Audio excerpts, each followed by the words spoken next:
My fiancé's mom handed me a $10,000 bill for raising her. My fiancé said, "Pay it or no wedding." I said, "Let me get my checkbook." Then I canceled the wedding venue and texted her a photo of me and my groomsmen at a bar. Her panicked calls went straight to voicemail.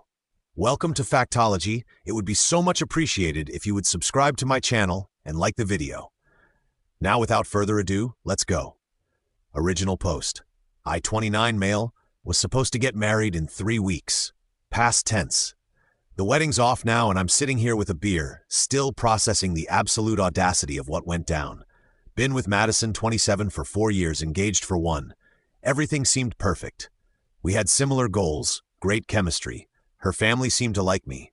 Her mom, Diane, was a bit intense, but nothing I couldn't handle, or so I thought. Last Sunday, we were having dinner at Madison's parents' place. Final wedding planning stuff, seating charts, last-minute RSVPs, typical pre-wedding chaos. Then, as we're finishing dessert, Diane slides an envelope across the table to me. "What's this?" I asked. "Just a little something we need to discuss before the wedding," she said with this weird smile. I opened it. It was an invoice. An actual freaking invoice, itemized and everything. Parental investment reimbursement. Food and housing, 18 years, $3,500. Private school tuition, $2,000. Dance lessons, 10 years, 15 hunters. College contribution, $2,000. Miscellaneous expenses, $1,000. Total due, $10,000. Payment expected before wedding date. I laughed. Like, actually laughed, because this had to be a joke, right? "This is hilarious, Diane. You really had me going there." Madison's dad, Roger, was suddenly very interested in his coffee. Madison herself was just sitting there. "It's not a joke," Diane said, still smiling. "We invested a lot in raising Madison to be the wonderful woman she is. It's only fair that you reimburse us for that investment, since you'll be benefiting from it." I looked at Madison, waiting for her to shut this down. She didn't. "Mom's right," she said quietly. "They sacrificed a lot for me. It's only fair." Fair? I couldn't believe what I was hearing. "You want me to pay your parents for raising you? Their own daughter?" "It's not unreasonable," Madison said, getting defensive. "They made me who I am. The least you can do is show some gratitude." "Gratitude is a thank you card, not 10 grand.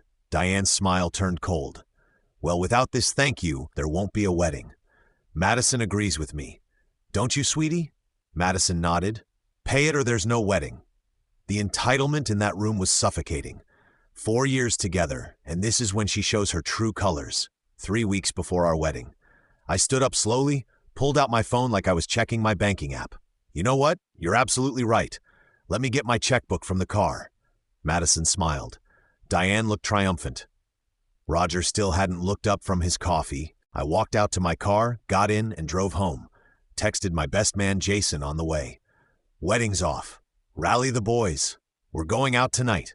Update 1. So that was Sunday night. It's now Thursday, and the entitlement has reached levels I didn't think were possible. First things first, Monday morning, I started canceling everything. Venue canceled. Got back 70% of our deposit since we were within the 30-day window. Photographer canceled, DJ canceled, flowers canceled. Cake couldn't get a refund, so I told them to deliver it to a nursing home. At least someone should enjoy it. The venue was the Riverside Manor. Super exclusive 2-year waiting list. Madison had been dreaming about it since she was a teenager, apparently. Cost me $8,000 just for the space. By Monday afternoon, I texted Madison a simple message regarding your mother's invoice and your ultimatum. I've decided to decline. The wedding is canceled. Your belongings are in boxes on your mom's porch. Then I went completely silent. Phone on Do Not Disturb, except for my inner circle. According to Jason, who was monitoring social media for me, I temporarily deactivated mine. Madison posted some cryptic message about difficult times and staying strong. At around 3 p.m. Monday, the comments were all supportive, asking what happened.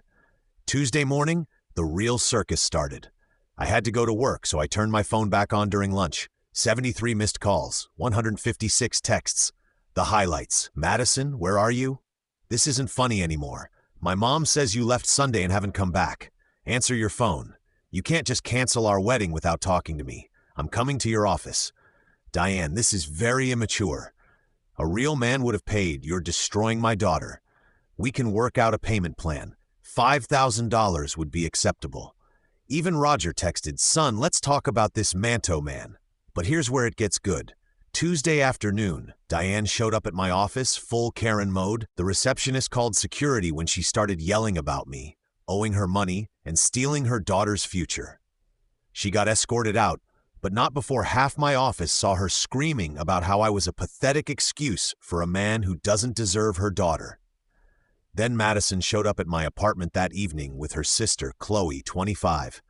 I watched them through my Ring camera. They banged on the door for 20 minutes. Madison was crying.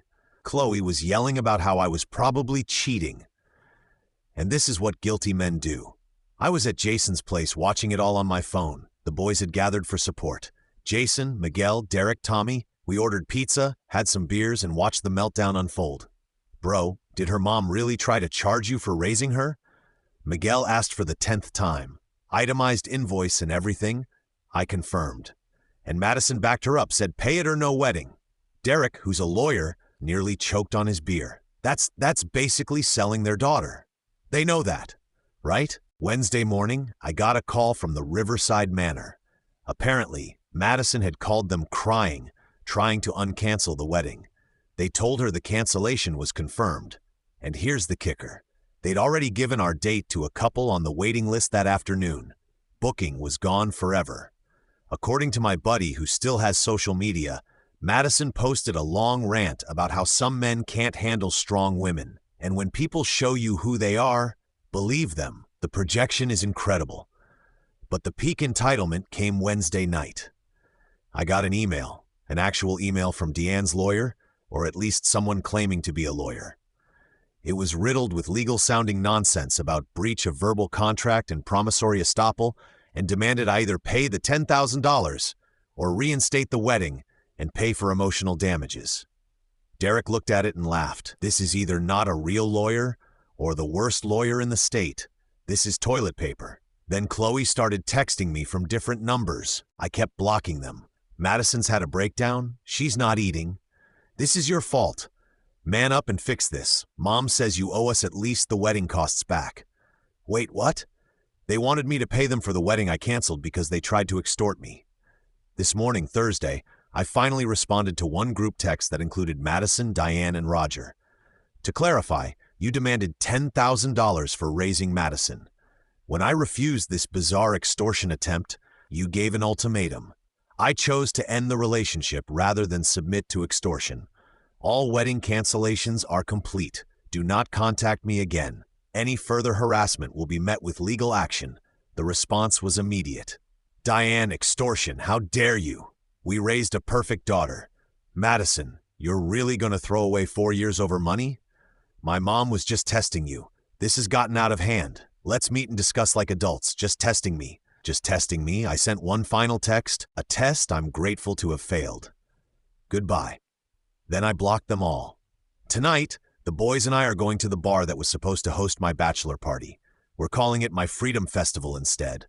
I'm out $3,500 in deposits, but honestly, cheap price to dodge this bullet. The entitlement, though.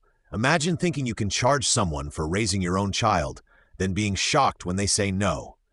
Madison agreed with it. 4 years, and she was just pretending to be normal.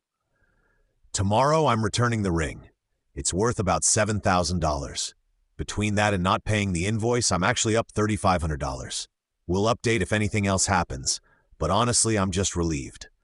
Update 2. It's been a week since my last update, and the extinction burst, thanks to the Redditor who taught me that term, has been absolutely spectacular.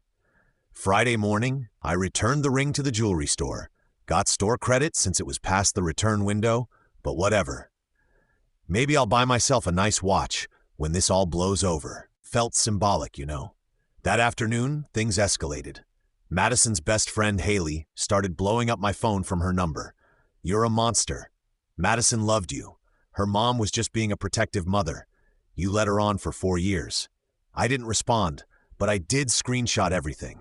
Derek said to document everything in case they escalate to actual legal action. Saturday morning was when Diane went nuclear. She posted on social media, I'm told by Jason, who was watching the train wreck. Some men these days don't understand the value of a good woman. They want everything handed to them without investing anything back. My daughter dodged a bullet with a cheap, pathetic boy who couldn't even show proper respect to his future in-laws. $10,000 is nothing compared to what we invested in raising an amazing daughter. His loss. The comments were mixed. Some people were supporting her, but others were like, "Wait, you charged him money to marry your daughter?" One hero commented, "This sounds like you tried to sell your daughter and got mad when he didn't pay." Diane deleted the post within 2 hours, but screenshots were already circulating. One of my coworkers sent me the screenshot with laughing emojis. Sunday, exactly 1 week after the invoice incident. Madison did something I didn't expect. She showed up at my apartment with her dad, Roger. "No, Diane, it was 8 a.m. I only answered because I could see on the Ring camera that it was just the two of them." I opened the door but didn't invite them in. Roger spoke first. "Can we talk for just 5 minutes? 2 minutes starting now." Madison looked rough. Puffy eyes, messy hair, wearing sweats, nothing like the put-together woman I dated. "I'm sorry," she said quietly. "Mom's idea was insane. I see that now. You backed her up." I reminded her, "You gave me an ultimatum. I know I was wrong, but can we work through this couple's therapy? Something?" "Madison, you tried to extort me. It was my mom's idea and you went along with it. You showed me who you really are.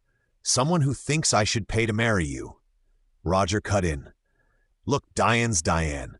She's always been difficult about money, but Madison's not like that. She literally is, though. She said pay or no wedding." Madison started crying. I was under pressure. "Mom said if you really loved me, you'd pay without question. That it was a test of your commitment.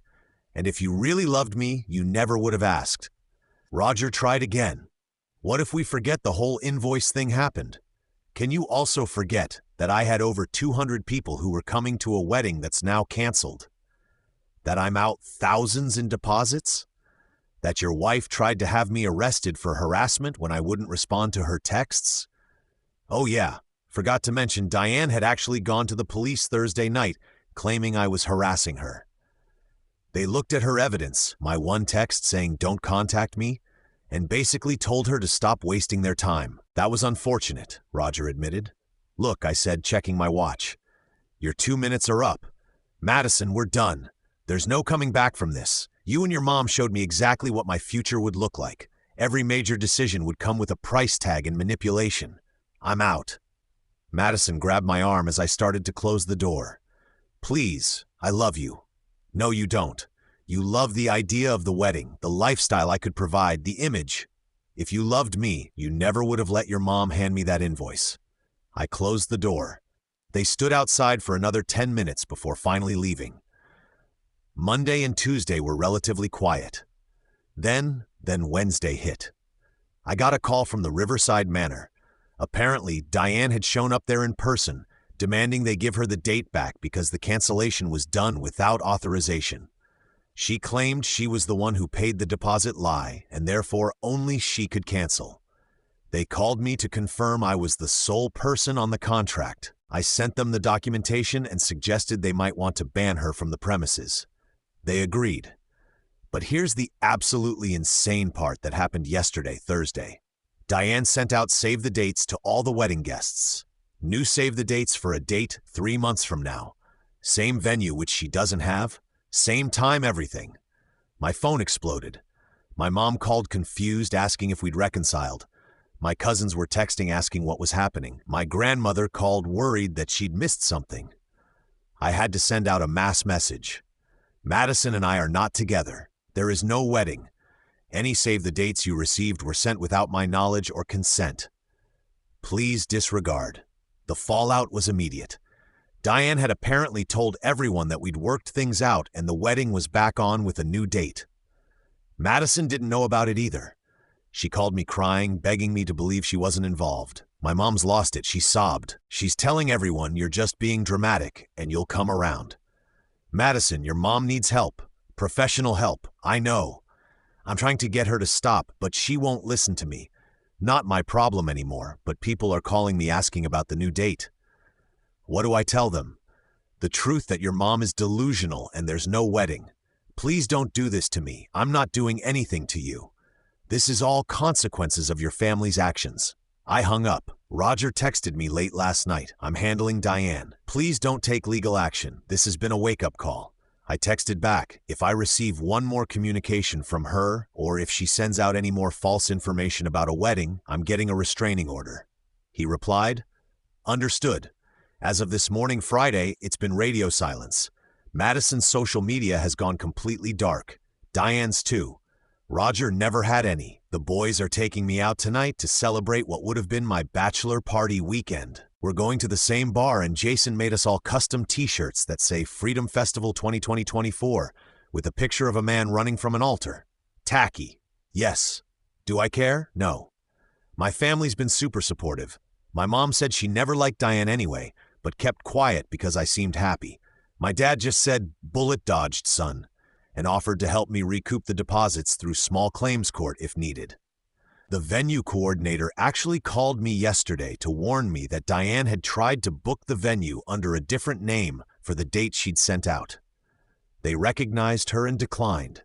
She apparently made a scene and security had to escort her out again. The entitlement is genuinely scary, like she really thought she could just manifest a wedding into existence without the groom's participation. I'm looking into therapy because honestly, 4 years with Madison and I never saw this coming. Were there red flags I missed, or was she just that good at hiding her family's crazy? Either way, I'm free, $3,500 poorer, but infinitely wiser. Final update. It's been 3 weeks since everything went down. Figured I owe you all one last update because the conclusion to this saga is something. The restraining order became necessary. Despite Roger's promises, Diane escalated. She created a fake social media profile pretending to be me and started messaging vendors trying to reinstate the wedding. She contacted my employer claiming I'd stolen money from her family, the deposits I'd paid, and then recouped. She even showed up at my parents' house at 11 p.m. on a Tuesday, demanding they talk sense into me. That was the final straw. Derek helped me file for a restraining order. The hearing was last week. Diane showed up in what I can only describe as mother of the bride attire, like full formal dress hat, the works to a restraining order hearing. The judge's face was priceless. She tried to argue that I was the one harassing her by publicly humiliating her daughter and destroying her family's reputation. She actually brought the invoice as evidence of something. The judge looked at it and asked, "Ma'am, did you seriously try to charge this man for raising your own daughter?" "It's not unreasonable," Diane insisted. "Parents deserve compensation for their investment." The judge granted the restraining order. 1 year, no contact. Diane called him a small-minded fool and had to be escorted out. Madison wasn't there. According to Roger, who texted me an apology after the hearing, she'd moved back home and was getting help. Apparently, this whole situation made her realize how toxic her relationship with her mother was. Too little, too late, but at least she's getting therapy. The plot twist came yesterday. I got a call from an unknown number. Almost didn't answer, but something told me to pick up. It was Diane's sister, Aunt Julie.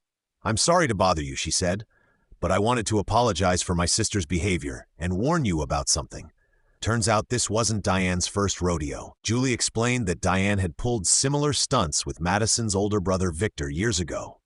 When Victor got engaged to his college girlfriend, Diane demanded they sign a contract, stating they'd pay her $500 monthly for consulting on their marriage. Victor's fiancée laughed in her face. They eloped, moved across the country, and went no contact. Diane told everyone that Victor's fiancée had stolen him and was abusing him by isolating him from family. Madison doesn't even know the real reason Victor left. Julie said Diane's told her for years that his wife is controlling and manipulative. The irony is incredible. Julie also revealed that Roger's been living in denial for decades, always making excuses for Diane, always trying to keep the peace. Their marriage is apparently hanging by a thread now that Madison's seen the truth. "I just wanted you to know you made the right choice," Julie said, "and that you weren't crazy. Diane's been this way forever. The fact that Madison went along with it, well, the apple doesn't fall far from the tree, but at least she's trying to get help now." I thanked Julie for calling and hung up, feeling vindicated, sad, relieved, all of the above. Last night, the boys and I went out for one final celebration, though it was more of a closure thing. Jason gave a toast to dodging bullets and invoices. Miguel asked if I regret anything. Honestly, I regret not seeing the signs sooner. Looking back, there were yellow flags. Madison always expected expensive gifts, but gave thoughtful homemade ones in return. Cute at the time seems unbalanced now. She'd make comments about how her mom deserved more from her dad. She'd joke about how I'd have to pay up when we had kids. I thought they were jokes. Derek, lawyer friend, calculated that between the canceled wedding, the honeymoon I booked, forgot to mention, 2 weeks in Greece, non-refundable $6K down the drain, and various deposits, I lost about $8,500 total, but honestly, worth every penny to avoid that family. My company's been great about everything. HR actually commended me for handling Diane's disruption professionally. My boss joked that I should invoice Diane for the workplace disruption. Don't tempt me, man. As for dating, not even thinking about it right now. This whole experience has me questioning my judgment. How did I not see this coming? How did I spend 4 years with someone capable of this? My therapist, I started going, says it's not uncommon for people to hide their true selves until they feel secure in a relationship, like right before a wedding. Madison probably learned from Diane that this behavior was normal. The invoice was just their mask finally slipping. The funniest, saddest part, I found out from a mutual acquaintance that Madison's been telling people I left her because her family didn't have enough money and I was a gold digger. The woman whose mother literally tried to charge me to marry her is calling me a gold digger. You can't make this stuff up. Roger sent one last text yesterday. Son, I'm sorry about everything. Diane's getting help. Madison too. We failed as parents. I hope you find happiness. I didn't respond. There's nothing left to say. So that's it.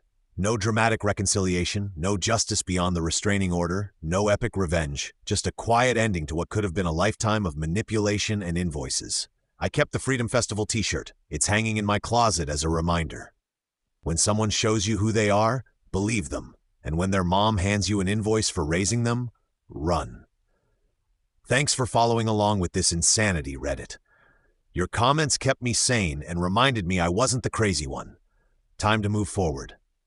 Oh, and for anyone wondering, the nursing home loved the wedding cake. The activities director sent me a thank you card with pictures of the residents enjoying it. At least something